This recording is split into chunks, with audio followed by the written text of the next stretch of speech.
লাভপুরে অর্ধদেহ উদ্ধার ঘিরে চাঞ্চল্য। ময়ূরাক্ষী নদীর লাঘোষা বালিঘাট থেকে উদ্ধার এক মহিলার দেহের উপরের অংশ, নিচের অংশ সম্পূর্ণ অনুপস্থিত। মৃত অলিমা বিবি, বয়স 25, সাঁইথিয়া থানার মহিষাদল গ্রামের বাসিন্দা। 10 বছর আগে বিয়ে হয়েছিল লাভপুরের মীরাবান গ্রামের শেখ ডালিমের সঙ্গে। একটি 6 বছরের কন্যা সন্তান রয়েছে তাদের। পরিবারের অভিযোগ, বিয়ের পর থেকেই শারীরিক নির্যাতনের শিকার ছিলেন অলিমা। এমনকি দুবার বালিশ চাপা দিয়ে খুনের চেষ্টাও করা হয়েছিল বলে দাবি তাদের। গত 7 দিন ধরে নিখোঁজ ছিলেন তিনি। শ্বশুরবাড়ির পক্ষ থেকে করা হয়েছিল নিখোঁজ ডায়েরি। বুধবার দুপুরে বালিঘাট থেকে দেহ উদ্ধার হতেই চাঞ্চল্য ছড়ায় এলাকায়। ঘটনার খবর পেয়ে মৃতার পরিবারের ক্ষোভ। পুলিশ নাকি সঠিকভাবে জানায়নি দেহ কোথায় নিয়ে যাওয়া হয়েছে। সূত্রের খবর, দেহ পাঠানো হয়েছে রামপুরহাট মেডিকেল কলেজে ময়না তদন্তের জন্য। খুনের অভিযোগে তদন্তে নেমেছে পুলিশ। মৃতের পরিবারের দাবি, অলিমাকে খুন করে বালিঘাটে ফেলে দেওয়া হয়েছে। অর্ধদেহ উদ্ধারের ঘটনা উত্তরহীন বহু প্রশ্ন। কোথায় মিলবে বাকি অংশ? কে এই নৃশংসতার নেপথ্যে? সবকিছুর জবাব দেবে তদন্ত। এখন অপেক্ষা সত্য প্রকাশের। কি হয়েছে ঘটনা? আমরা অন্য গ্রামে আজকে শুনেছি যে হ্যাঁ আমাদের কাকাতো মেয়েটা মারা গেছে, লাশ পাওয়া গেছে। কালকে শুনেছি যে নিখোঁজ। তারপর আজকে দুপুর দিকে আমরা শুনলাম যে মারা গেছে।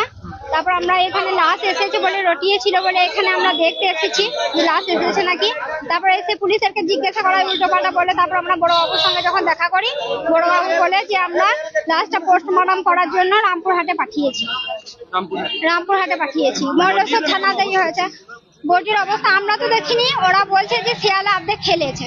এবার আমাদের ধারণা যে 8 দিন আগে এটা মার্ডার হয়নি। 8 দিন আগে মার্ডার হলে আজকে শিয়ালে খেত, আজকে লাশটা ভালো থাকতো না। বলছে মুখটা ফ্রেশটা ভালো আছে, তাহলে হয়তো কোথাও গুম করা ছিল, আজকালের মধ্যে মারা গেছে। সেটা পুলিশের হাত হোক বা অন্য কারোর হাত হোক, আছে নদীর পাড় থেকে পাওয়া গেছে, নদীর গাবাতে। হ্যাঁ, এখন শিয়ালে পেটের নিচের অংশটা গোটায় অর্ধেক অংশ নষ্ট করে দিয়েছে, মুখের দিকটা ভালো আছে। পুলিশে বলেছে, পুলিশ সত্যি আমরা জানতে পেরেছি। আমরা নিজে এখনো দেখিনি লাশ। না, পুলিশ কোন রকম সহযোগিতা করছে আপনাদের? পুলিশ এটাই বলেছে যে আমরা যেটা ওর স্বামী তাকে আমরা গ্রেফতার করেছি, বাকি আর কাউকে গ্রেফতার করি নাই। তোমরা লিখিত দাও, এরপর কাকে কাকে আসামি করতে চাও তারপর আমরা স্টেপ নেব, এটা বলেছে। আমার নাম রেশমা খাতুন। আপনি কে? আমি কাকার মেয়ে। ঘটনা হয়েছে বলতে ওরা এইভাবে ষড়যন্ত্র করে সব ওর স্বামীর বাড়ির লোকজন মিলে, ওর ভাই বোন শ্বশুর শাশুড়ি মিলে মার্ডার করে ফেলে দিয়েছে নদীর ঘাটে।